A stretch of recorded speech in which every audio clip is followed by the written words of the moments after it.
الحمد لله رب العالمين والصلاة والسلام على رسوله الكريم وعلى آله وصحبه أجمعين وعلى من تبعهم بإحسان إلى يوم الدين أما بعد اللهم علمنا ما ينفعنا وانفعنا بما علمتنا وزدنا علما.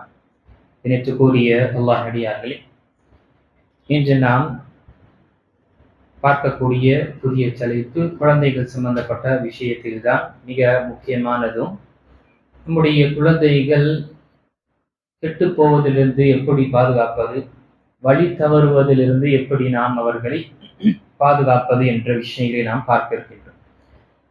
முதல் விஷயம் என்று கூறுகிற அல்லாஹ் அடியார்களே, அல்லாஹு தஆலா நமக்கு குழந்தை பாக்கியம் கொடுத்திருக்கின்றான். நாம் முன்கூட்டி இதை நினைவுபடுத்தினோம், திரும்பவும் இங்கு நினைவுபடுத்துகின்றோம். இந்த குழந்தை பாக்கியம் என்பது வெறும் நாம் இவர்களை கொண்டு சந்தோஷம் அடைவதோ மகிழ்ச்சி அடைவதோ நமக்கு ஆறுதலாக உறுதுணையாக இருப்பார்கள் என்று மட்டும் கிடையாது. மாறாக இந்த குழந்தை பாக்கியத்தை பற்றி அல்லாஹ் தஆலா மறுமை நாளில் கேட்பான். இதை நீ சரியாக பராமரித்தாயா அல்லது இதை வீணடித்தாயா என்று கண்டிப்பாக கேட்பான். அந்த அடிப்படையில் நாம் நம்முடைய குழந்தைகளுக்கு நன்மையான காரியங்களை கற்றுத்தருகின்றோம். ஆனால் சந்தர்ப்பம், சூழ்நிலை, இருக்கக்கூடிய மாஹோல், சுற்றுச்சூழல் அவனை தவறான வழியில் கொண்டு செல்கின்றது. இப்போ இந்த விஷயத்திலும் நாம கவனமாக இருக்க வேண்டும். நம்முடைய குழந்தைகளுக்கு நல்ல உபதேசங்கள் அல்லது நல்ல மார்க்கப்பட்டுள்ள விஷயத்தை கற்றுக் கொடுக்கக்கூடிய நிலையிலும் அவர்களை சீர்கெடுக்கக்கூடிய விஷயத்திலிருந்து நாம் பாதுகாக்க வேண்டும். எப்படி ஒரு செடியை நாம் அதை மரமாக ஆக்க வேண்டும் என்றால் அதற்கு தேவையான தண்ணீரும் அதற்கு தேவையான வெளிச்சம் அனைத்தையும் நாம் ஏற்படுத்திவிட்டு அதற்கு சுற்றி இருக்கக்கூடிய விஷயத்தை நாம் பாதுகாக்கின்றோம். ஆடு சாப்பிடாத போலவும் அல்லது வீணான பில் அல்லது செடிகள் ஏற்பட்டு அதை நாசமாக்காமல் இருப்பதற்காக நாம் பாதுகாக்கின்றோம். அதே போல நம்முடைய குழந்தைகளை நாம நல்ல ஒரு தருவியத்தை கொடுக்கக்கூடிய நிலையில் அதே போல அவர்களை பாதுகாப்பதும், இந்த சுற்றுச்சூழல்கள், இந்த சூழ்நிலை எப்பொழுதும் அவனை திசை திருப்பிவிடும் என்ற அந்த விஷயத்தை நினைவு கொண்டு அவர்களுக்கு இந்த விஷயத்தை நாம மிகவும் கண்காணிப்பாக இருப்பது நம் மீது கடமையாக இருக்கின்றது. ஏனென்றால் பொதுவாக நாம் பார்க்கக்கூடிய சூழ்நிலை, வெளியே செல்லும் பொழுது நம்முடைய குழந்தைகள் என்னைக்காவது ஒரு நாள் வீட்டை விட்டு வெளியே போகணும் தான். அது ஸ்கூலாக இருக்கட்டும், காலேஜாக இருக்கட்டும், ஜாபாக இருக்கட்டும், வெளிநாடாக இருக்கட்டும், என்னைக்காவது ஒரு நாள் நம்முடைய குழந்தைகள் வெளியே செல்ல வேண்டும் தான். எப்பொழுதும் நம்முடைய வீட்டிலே இருந்த விட முடியாது. அப்ப வெளியே செல்லும் பொழுது வெளியே இருக்கக்கூடிய சூழ்நிலையை அவர்கள் மேற்கொள்ளக்கூடிய சக்தியை நாம் ஏற்படுத்தி இருக்கின்றோமா? வெளியே இருக்கக்கூடிய சீர்கேடுகளிலிருந்து எப்படி தன்னையும் தன்னுடைய ஈமானையும் பாதுகாத்துக் கொள்ள முடியும் என்ற விஷயங்களை அவருக்கு நாம் தெளிவுபடுத்தி இருக்கின்றோமா என்று மிக அவசியமானது. ஏனென்றால் வெளியே மிக மோசமான ஒரு நிலை இருக்கின்றது. பொதுவாக நம்முடைய குழந்தைகள் கெட்டு போவது அல்லது திசை திரும்புவது வெளியே இருக்கக்கூடிய ஒரு சூழ்நிலை இருந்தாலும் மிக முக்கியமான ஒரு காரணம் என்று பார்க்கும் பொழுது பெற்றோர்கள் தான். அதனால்தான் ஹதீஸில் வரக்கூடிய வார்த்தை, நபி ஸல்லல்லாஹு அலைஹி வஸல்லம் சொல்லக்கூடிய, புகாரி மற்றும் முஸ்லிம் வரக்கூடிய வார்த்தையில், ஹதீஸில் மா மின் மௌலூதின் இல்லா யூலது அலல் ஃபித்ரா, ஒவ்வொரு குழந்தையும் அதனுடைய ஃபித்ராவில், இயற்கையான அந்த ஏற்றுக்கொள்ளக்கூடிய மனப்பக்குவத்தில், ஏற்றுக்கொள்ளக்கூடிய அந்த உள்ளத்தில் தான் அது பிறக்கின்றது. அதுதான் இஸ்லாத்துடைய தன்மையும், ஏற்றுக்கொள்ளக்கூடியதும் சப்மிட், நம்மை நாம் சமர்ப்பிக்கக்கூடிய அந்த தன்மை தான் பிறக்கின்றது. அவருடைய பெற்றோர்கள் தான் அவர் என்ன செய்கின்றார்கள்? யூதர்களாக ஆக்கின்றார்கள், அல்லது கிறிஸ்தவர்களாக ஆக்கின்றார்கள், அல்லது நெருப்பை வணங்கக்கூடியவர்களாக ஆக்கின்றார்கள். இன்னும் சொல்ல போனென்றால் இந்த ஹதீஸின் அடிப்படையில் நல்லவர்களாகவும் ஆக்கின்றார்கள், கெட்டவர்களாகவும் ஆக்கின்றார்கள்.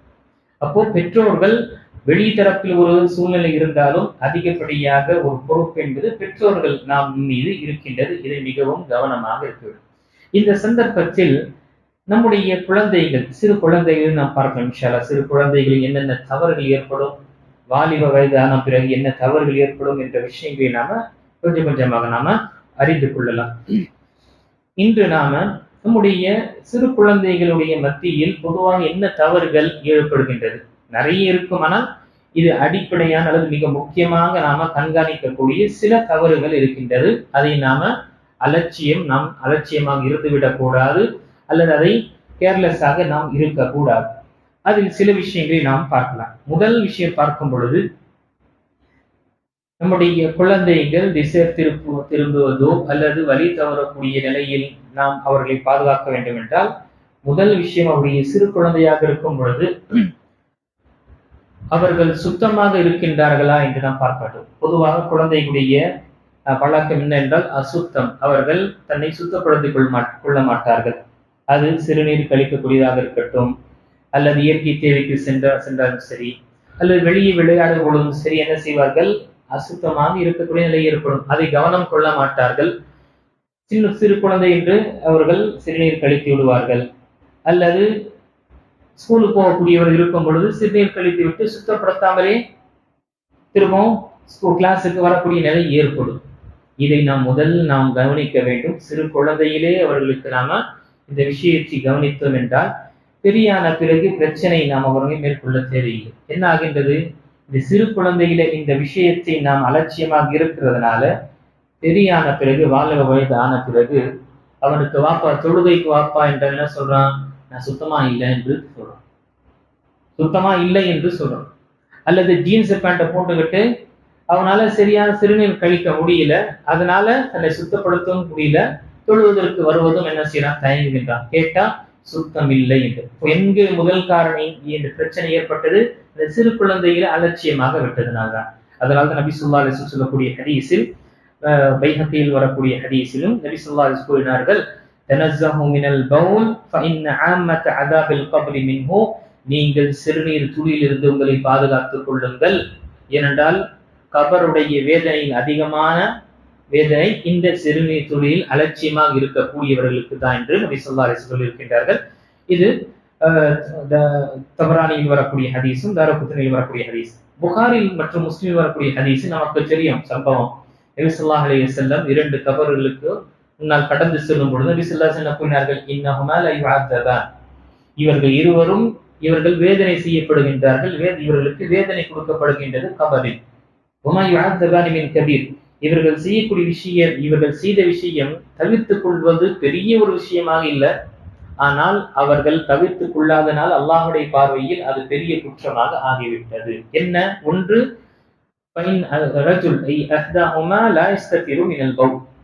ஒருவன் என்ன செய்கிறான்? அவன் சிறுநீர் கழிக்கும் பொழுது தன்னுடைய ஆடையும் தன்னுடைய உடலை என்ன செய்யவில்லை? சிறுநீர் துளியில் இருந்து பாதுகாக்கவில்லை, அலட்சியமாக இருந்தான். அதில் அந்த விஷயத்தின் சிறுநீர் துளி என்னுடைய உடலிலோ ஆடையிலோ படுகின்றது என்று அதை அவன் பொருட்படுத்தவில்லை, அலட்சியமாக இருந்தால் அதற்காக அவனுக்கு தண்டனை கொடுக்கப்படுகின்றது. இரண்டாவது, கோல் மூட்டக்கூடியவன். இங்கிருந்து அங்கிருந்து இங்கு பேச்சுகளை வைத்து மக்களுக்கு மத்தியில் கோல் மூட்டியதை என்ன செய்கின்றான்? பகமைத்துவத்தை ஏற்படுத்தக்கூடியவன் என்று நபி ஸல்லல்லாஹு அலைஹி வஸல்லம் கூறினார். அப்போ முதல் விஷயம் உங்களுக்குரிய அல்லாஹ் நடிகார்களே, நம்முடைய குழந்தைகளுடைய பழக்கத்தில் இந்த விஷயத்தை அனுபவப்படுத்த வேண்டும். அவங்க அந்த சிறுநீர் கழித்து விட்டார்களா, சுத்தம் செஞ்சுட்டு வந்தீங்களா, அல்லது சிறு குழந்தைகள் இருந்தால் அவங்க சுத்தம் பண்ணணும். நம்ம பொதுவாக என்ன இருக்கு, தாய்மார்கள் சரி அப்பப்போ சிறுநீர் சேனை கழிக்கிறான், எப்போ போய் என்ன அவனை மாற்றணும் சொல்லி அப்படியே விட்டுரும். இல்லை, இது காரணம் என்னாகும்? அவர்கள் வளர வளர இது ஒரு பெரிய ஒரு நிலையை தள்ளக்கூடியதாக இருக்கும். வெளியே சென்று வரும் பொழுது என்ன செய்யறாங்க? விளையாடி விட்டு திரும்ப அதே கையில் கொண்டு வந்து தண்ணீரை குடிக்கக்கூடியவர்களாக இருக்கின்றனர். அங்கு நாம பெற்றோராக இருக்கக்கூடியவர்கள் அல்லது தாயாக இருக்கக்கூடியவர்கள் அவர்களுக்கு நாம சுத்தப்படுத்தி விட்டு கையை கழுவிவிட்டு தண்ணீரை குடிப்பாயாக என்று நாம நினைவுபடுத்த வேண்டும். இரண்டாவது தவறு நம்முடைய அல்லது பழக்கம், கெட்ட பழக்கம் நம்முடைய குழந்தைகள் வருவது என்பது பொய் சொல்வது. இது பொய் சொல்வது மிகவும் ஒரு சாதாரண ஒரு விஷயமாக ஆகிவிட்டது நம்முடைய குழந்தைகளுடைய வாழ்க்கையில். இந்த விஷயம் சிறு வயசிலே நாம அவர்களை கண்டித்தோம் அல்லது சிறு வயசிலே அவர்களுக்கு நாம எஜுகேட் செய்தோம் என்றால், கற்றுக் கொடுத்தோம் என்றால், பெரியான பிறகு அவர்கள் பொய் சொல்லக்கூடிய விஷயத்தை என்ன செய்வார்கள்? அஞ்சிக் கொள்வார்கள். சிறு குழந்தைகளை நாம அவர்களுக்கு எந்த விஷயமாக இருக்கட்டும் அந்த பொய் சொல்லும் பொழுது அவர்கள் கண்டிக்க வேண்டும். பொய் சொல்வது என்பது பெரும் பாவமாக இருக்கின்றது. அல்லாஹு தஆலா பொய் சொல்லக்கூடியவர்களை சபிக்கின்றான். ஆக நாம பொய் சொல்லக்கூடாது என்று நம்முடைய குழந்தைகளுக்கு நம்ம தெரியப்படுத்த வேண்டும். அதனால்தான் நபி ஸல்லல்லாஹு அலைஹி வஸல்லம் சொல்லக்கூடிய ஹதீஸில், புகாரி மற்றும் முஸ்லிம் வரக்கூடிய ஹதீஸ், புகாரியுடைய 6094வது ஹதீஸில், வஇன்னல் கதிப யஹ்தி இலல் ஃபுஜூர், நிச்சயமாக பொய் பாவங்களை செய்யக்கூடிய தூண்டக்கூடியதாக இருக்கின்றது, வழி நடத்தக்கூடியதாக இருக்கின்றது. யோசிச்சு பாருங்க, ஒரு காரியம் பொய் சொல்கிறான், அதனால என்ன ஆகுது? அவன் பெரும் பாவம் செய்யக்கூடிய நிலை ஏற்படுகின்றது. சின்ன ஒரு பொருளை அவன் எடுத்துவிட்டு, அவன் சின்ன பையன் தானே, சின்ன விஷயம் தானே என்று விட்டோம் என்றால், நாளை அவன் என்ன செய்வான்? பெரிய விஷயத்தை அவன் எடுக்கக்கூடியதும் அல்லது திருடக்கூடிய நிலையும் ஏற்படும். அவன் பொய் சொல்லக்கூடியவனாகவும் ஏற்படுகின்றான். ஆக ஒரு பொய் அவனுக்கு பாவத்தை செய்வதற்காக தூண்டுகின்றது. இதை வஇன்னல் ஃபுஜூர யஹ்தி இலன் நார், பாவம் என்பதும் மானக்கேடான விஷயம் என்ன? அது நரகத்தை கொண்டு செல்கின்றது, நரகத்தின் வழி வகுக்கின்றது என்று நபி ஸல்லல்லாஹு அலைஹி வஸல்லம் கூறியிருக்கின்றார்கள். நம்முடைய குழந்தைகளிடம் அவர்கள் தவறு செஞ்சாங்கன்னா அவரோட நாம பக்குவமாக கேட்டு அவருக்கு புரிய வைக்கும். ஏன்னா நம்முடைய குழந்தைகள் நம்முடைய டெம்பரேச்சர், நம்முடைய எவ்வளவு கோபம் இருக்கோ அந்த கோபத்தின் அடிப்படையில் தான் அவங்க சொல்லுவாங்க. நாம் அதட்டி கேட்கும் பொழுது அவங்க பொய் சொல்லுவாங்க. அதை நம்ம அவங்களுக்கு மிகவும் நிதானமாக கேட்கும் பொழுது அவர்கள் தவறுகளை ஆமா நான் தவறு தான் செஞ்சேன் என்று அவர்கள் ஏற்றுக்கொள்வார். அந்த நேரத்தை சேர்ந்த குழந்தைகளுக்கு நாம் என்ன செய்யணும்? பொய்யை சொல்லக்கூடாது என்று நாம அவருக்கு நினைவுபடுத்தும் பொழுது ஒவ்வொரு நேரத்திலும் அவர்களுடைய வாழ்க்கையில என்னாகும்? எப்பொழுதும் இந்த விஷயத்தை அவர்கள் நினைவு கொள்வார்கள். மூன்றாவது தவறு பொதுவாக நடக்கக்கூடியது திருடுவது. இதுவும் என்ன? சிறு குழந்தைகள்ல அந்த திருடுவது என்பது, திருட வேண்டும் என்று அவர்கள் செய்யவில்லை, மாறாக ஏதோ ஒரு ஆசைப்படுகின்றது. அதனால என்ன? அவர்கள் அந்த விஷயத்தை எடுத்துக் கொள்கின்றார்கள். எடுத்துக்காட்டாக நம்முடைய பக்கத்து வீட்டுல போய் விளையாடுறாங்க, அங்க போய் டாய்ஸ் எடுத்துட்டு வந்த பிறகு தாய் அல்லது தந்தை கேட்கிறாங்க, எங்க இருந்து வந்ததுன்னா அவங்க வீட்டுல இருந்து எடுத்துட்டு வந்தேன். நாம என்ன செஞ்சிருக்கணும்? அவன் திரும்ப போய் கொடுத்துருங்க என்று சொல்லியிருக்கணும். ஆனா சிலருடைய நிலை என்ன இருக்கு? சரி வீட்டிலே வச்சு வெளியே கொண்டு போவாத, வீட்டிலே வச்சு விளையாடு என்று என்ன செய்யறாங்க? அவனுக்கு அது கற்று தரப்படுகின்றது. ஏன், என்ன பிரச்சனை? வெளியே கொண்டு போவாத என்று சொல்றாங்க. இப்ப எடுத்துட்டு போயிட்டு அந்த டாய்ஸை போயிட்டு பக்கத்து வீட்டுல கொடுத்தாங்கன்னா, இந்த பையன் எங்க பையன் கொஞ்சம் கொண்டு வந்துட்டான் நாங்க சொல்லிட்டு கொடுத்துனான்னா, நாளைக்கு ஏதாவது ஒரு விலை மதிப்புள்ள ஒரு பொருள் திருடு போயிடுச்சுன்னா நம்மகிட்ட தான் கேட்பாங்க என்று அந்த ஒரு அச்சத்தினால் என்ன செய்யறாங்க? அதை மறைத்து விடுகின்றாங்க, வெளியே கொண்டு போவாத.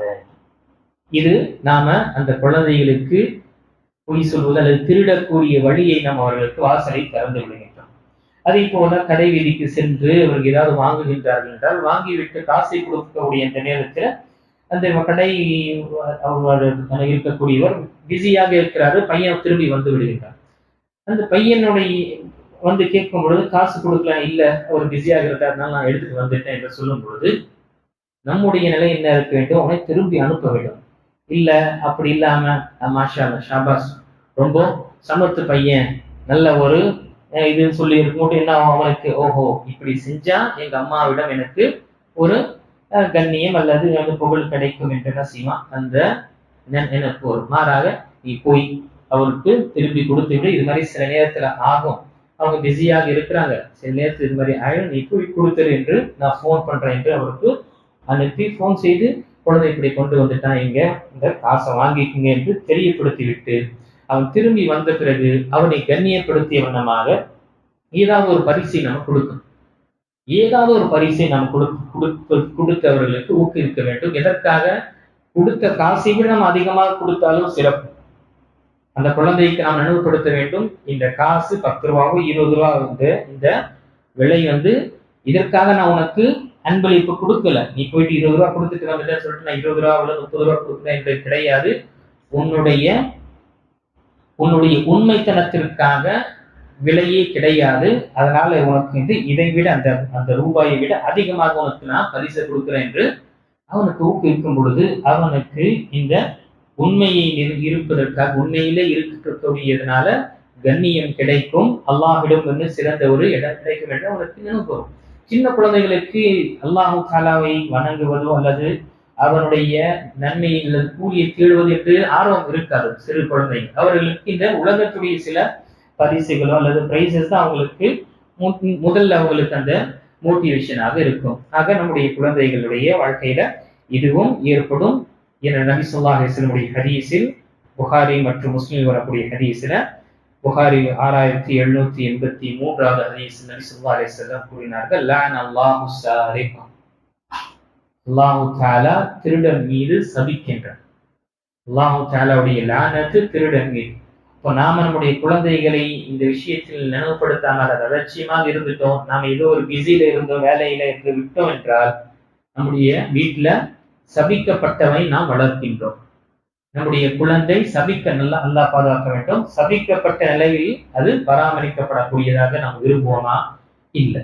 இப்போ அந்த விஷயத்தை நாம சிறிதாக இருக்கட்டும், நாம முதல் அந்த விஷயத்தை நாம அந்த குழந்தைக்கு நினைவுபடுத்தணும். அதனாலதான் ஹசன் ரலியல்லாஹுடைய சம்பவம் நமக்கு தெரியும். நடந்த நபி ஸல்லல்லாஹு அலைஹி வஸல்லம் கூட போயிட்டு இருக்கும்போது தெரிஞ்ச படம் எடுத்து சாப்பிடுறாங்க. நபி ஸல்லல்லாஹு அலைஹி வஸல்லம் கூறுகின்றார், கஹின் கஹின் அமா அமில்த அன்னனா லா நஅகுலு ஸதகா. ஹசனை துப்புங்க, அது துப்பி விடு. உங்களுக்கு தெரியாதா, நாம் முஹம்மதுடைய ஆலே முஹம்மதுடைய பரம்பினர் அவர்களுக்கு சதகா அனுமதிக்கப்பட்டது கிடையாது என்று தெரியாதா என்று நபி ஸல்லல்லாஹு அலைஹி வஸல்லம் சிறு குழந்தை என்ன செஞ்சாங்க, அவருக்கு அந்த விஷயத்தை நினைவுபடுத்தினார்கள். ஆக இது மிகவும் அவசியமானது. இன்று நாம இந்த சின்ன திருட்டுடைய விஷயங்களை நாம் அவருக்கு கண்டிக்கவில்லை என்றால் அல்லது அவர்களுக்கு சொல்லவில்லை என்றால் நாளை நம்முடைய ஜேபிலும் திருடுவான், நாளை ஆபீஸ்லயும் திருடுவான், நாளை வெளியிலும் திருடக்கூடிய நிலை ஏற்படும். ஆக இந்த விஷயத்தை நாம் நினைவு கொள்ள வேண்டும். அதுவும் இல்லாமல் நம்முடைய குழந்தைகளுக்கு காசை கொடுக்கக்கூடிய விஷயத்தை தவிர்த்துக்கணும். காசு கொடுத்துட்டு போய் வாங்கிக்கூடாதுன்னு சொல்லக்கூடிய இந்த விஷயத்தை தவிர்க்கணும். ஏன் என்ன ஆகுது, கொடுக்கக்கூடிய காசு 10 ரூபாய் இருக்கும் பொழுது அந்த குழந்தைக்கு போய் அந்த கடையில பார்க்கும் பொழுது நிறைய பொருட்களை பார்க்கணும், எல்லாத்தையும் வாங்கணும் என்ற ஆசை. அப்ப இந்த காசுல இது வராது என்றால் என்ன செய்வான்? இன்னும் அதிகமாக தேவை இருக்கு என்று என்ன செய்வான், வந்து கேட்பான். அத்தை இல்ல இதுவே போதும் என்று சொல்லும் பொழுது அவனுக்கு அப்படி இருந்துருவான இல்ல, மனசு கேட்காது. அது எப்படியாவது அடைய வேண்டும் என்று என்ன செய்வான், மறைமுகமாக இன்னொரு 10 ரூபாவோ அல்லது 20 ரூபாய் திருடக்கூடிய நிலை ஏற்படும். ஆக அவர்களுக்கு பொருளை நாம் வாங்கி கொடுத்து விட்டோம் என்றால் அவருடைய தேவையான விஷயங்கள் அவர்களுக்கு அந்த பழக்கம் ஏற்படாது. ஏன்னா சிறு குழந்தைகள் அவர்களுக்கு ஆசைப்படுவது அதை பெறுவதற்காக அவர்கள் அந்த அந்த தூண்டுதல் இருக்கும். நாம் அடுத்ததாக ஒரே ஒரு விஷயத்தை பார்க்கலாம். அடுத்த தவறுகள் அல்லது சில கெட்ட பழக்கங்கள் ஏற்படுவது, ஒருவருக்கு ஒரு வீட்டுல 2-3 குழந்தைகள் இருக்கிறாங்க, சண்டை போட்டுக் கொள்வார்கள், அடித்துக் கொள்வார்கள். இந்த மாதிரி விஷயங்கள் ஏற்படும். இங்கு சில நேரத்துல ஒரு வருஷம் 2 வருஷம் கேப் இருக்கக்கூடிய குழந்தைகளும் அவருக்கும் இந்த சிறு குழந்தைக்கும் சண்டை ஏற்படும். அந்த நேரத்தில் அதிகமாக நம்முடைய நிலை என்ன இருக்கும், சிறு குழந்தை தான் அதிகமாக அன்பு காட்டக்கூடிய நிலை இருக்கும் பொழுது பெரியவனுக்கு பொறாமை ஏற்படும். பெரியவனுக்கு பொறாமை என்றால் இவ்வளவு காலமாக என்னை அன்பு காட்டு கொண்டு இருந்தாங்க, இன்னைக்கு இவன் எனக்கு பங்காளியாக வந்துட்டான் என்று அந்த குழந்தை அந்த பையன் என்ன செய்வான், இதை உணர்வான். அவன் ஏதாவது போய் தொடும் பொழுது என்ன செய்வாங்க, இல்ல நீ தொடாத, நீங்க அடிச்சிடுவானோ அல்லது ஏதோ காயப்படுத்துவான் என்று அங்கு திட்டக்கூடிய நிலை ஏற்படும். இது அனைத்தும் என்ன, பெரியவனுக்கு தான் இருக்கும். சண்டை போட்டாலும் சரி, ஃபர்ஸ்ட் நம்ம அடிக்கிறது யார, பெரியவர்கள் தான் அடிக்கிறோம். நீ பெரியவனாச்சு அவன் சின்னவனாச்சு என்று நாம் இல்லைன்னா என்ன செய்யறோம், ஒருத்தன் செய்த தவறுக்கு 2 பேரையும் போட்டு அடிச்சிடும். என்ன செய்யறோம், நாம பெரிய ஒரு சாதிச்சிட்டோம் என்று நினைச்சு என்ன செய்யறோம், 2 பேரும் அடிக்கிறோம். அப்ப ஆனா செஞ்சவன் ஒரே ஒரு குற்றவாளி, செஞ்சவன் ஒரு தவறு செஞ்ச, ஆனா 2 பேரையும் நாம் அடிக்கிறோம். இது தீர்வு கிடையாது. மாறாக அந்த குழந்தைகளுக்கு, அந்த பெரிய குழந்தை பெரிய மகன் அல்லது மகளுக்கு சிறு குழந்தை சின்ன பையனுக்கு சின்ன குழந்தை அவருடைய சகோதரனோ சகோதரியோ அந்த அன்பை நாம் ஏற்படுத்த வேண்டும், அந்த மஹப்பத்தை ஏற்படுத்த வேண்டும் அவர்களுக்கு மத்தியில். எடுத்துக்காட்டாக நாம் ஏதோ ஒரு கடைக்கு போகும் பொழுது இந்த சிறு குழந்தைக்கு ஏதாவது ஒரு அன்பளிப்பு நாம் வாங்கணும், ஏதாவது ஒரு டாய்ஸ் துணியை வாங்க வேண்டும் என்றால் நம்முடைய பெரிய இந்த குழந்தைக்கு நம்ம தெரியப்படுத்தணும், நீ செலக்ட் செய், நான் காசு கொடுக்குறேன், உன்னுடைய தம்பிக்காக உன்னுடைய தங்கச்சிக்காக நீ கிஃப்ட் வாங்க, நான் உனக்கு காசு கொடுக்குறேன் என்று அவனுக்கு அந்த கிஃப்ட் வாங்கக்கூடிய ஆர்வத்தை ஏற்படுத்தணும். அவனுக்கு நாம கிஃப்ட் கொடுக்கணும். ஏன்னா பொதுவாக குழந்தை ஒருத்தனுக்கு கிஃப்ட் கொடுத்து அவனுக்கு கிடைக்கலன்னா அதுவும் ஒரு பொறாமையாக இருக்கும்.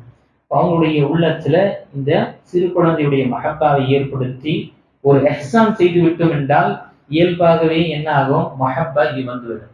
அன்பளிப்பை என்று நபி ஸல்லல்லாஹு அலைஹி வஸல்லம் கூறினார்கள். அன்பளிப்புகளை கொடுத்து நீங்கள் என்ன செய்யுங்கள், நீங்கள் உங்களுடைய உறவுகளை உங்களுடைய மஹப்பாவை நீங்கள் அதிகப்படுத்திக் கொள்ளுங்கள் என்று ஸல்லல்லாஹு அலைஹி வஸல்லம் சொல்லியிருக்காங்க. நம்முடைய குழந்தைகளுக்கு இந்த மாதிரி ஏற்படுத்தும் பொழுது அவர்கள் இந்த சிறு குழந்தைகளை பாதுகாத்துக் கொள்வார்கள். அவர்களுக்கு அதிகமான ஒரு சண்டை ஏற்படாது. கொஞ்சம் வளர்ந்த பிறகு அது பை டிஃபால்ட் அது ஏற்படும் தான், கொஞ்சம் கிளாஷஸ் அல்லது சில விஷயங்கள் ஏற்படும் தான். ஆக இந்த விஷயத்தை நாம் நினைவு கொள்ள வேண்டும். இந்த ஹதீஸில் நபி ஸல்லல்லாஹு அலைஹி சொல்லக்கூடிய ஹதீஸ் புகாரில் வரக்கூடிய 6065வது ஹதீஸில் லா தபாகது வலா தஹாசது வலா தஜாபரு வகூனு இபாதல்லாஹி இஹ்வானா, பகைமைக்குள்ளாதீர்கள் ஒருவருக்கொருவர், பொறாமைக்குள்ளாதீர்கள் ஒருவருக்கொருவர், அதே போது நீங்கள் வெறுத்து ஒருவருக்கொரு முதுகை காட்டிவிட்டு பிரிந்து விடாதீர்கள். வகூனு இபாதல்லாஹி இஹ்வானா, அல்லாஹ் நீங்கள் அனைவரும் அல்லாஹ்வுடைய அடியார்களாக ஒருவருக்கு ஒரு சகோதரர்களாக இருங்கள் என்று நபி ஸல்லல்லாஹு அலைஹி இந்த சமுதாயத்திற்கு சொல்லப்படுகிறது. அப்போ இந்த ஒட்டுமொத்த சமுதாயம் எப்படி இருக்க வேண்டும் என்றால், ஒரு வீட்டில் இருக்கக்கூடிய மக்கள் அல்லது வீட்டில் இருக்கக்கூடிய அந்த குழந்தைகள் எப்படி இருக்க வேண்டும். ஆக இந்த விஷயத்தை நாம் நினைவு கொள்ள வேண்டும். இது அனைத்துமே என்ன, நம்முடைய குழந்தைகளுடைய வாழ்க்கையில இது ஒன்று வெளியே போய் கற்றுக்கொள்வார்கள், ஸ்கூலோ அல்லது சுற்றுச்சூழலோ ஏதாவது இடத்துல வந்து இது மாதிரி நிலை வரும் பொழுது நம்ம அப்பப்போ நாம் அந்த விஷயத்தை நினைவுபடுத்தி கொண்டே இருக்கும் பொழுது அந்த குழந்தைகளுக்கு இது எங்களுடைய வீட்டுல செல்லாது, இதெல்லாம் எங்களுடைய வீட்டில் நம்ம செய்யக்கூடாது என்ற நினைப்போரும் அவர்கள் அதை திருந்திக் கொள்வார்கள். அல்லாஹ் தஆலா சொல்லக்கூடியவனுக்கும் கேட்கக்கூடிய அனைவர்களுக்கும் சொல்லப்பட்ட இந்த 4 விஷயத்தை நம்முடைய குழந்தைகளுடைய வாழ்க்கையில அல்லது நம்முடைய குழந்தைகளில் இந்த கெட்ட பண்புகள் இருக்கின்ற அல்லது இந்த தவறுகள் இருக்கின்றன என்று நினைத்து இதை சீர்படுத்துவதற்காக நாம் முயற்சி செய்ய வேண்டும். இன்ஷா அல்லாஹ் மீதமுள்ள சில தவறுகள் அல்லது சில பழக்கங்களை நாம் இன்ஷா அல்லாஹ் வரக்கூடிய முறையில் பார்க்கலாம்.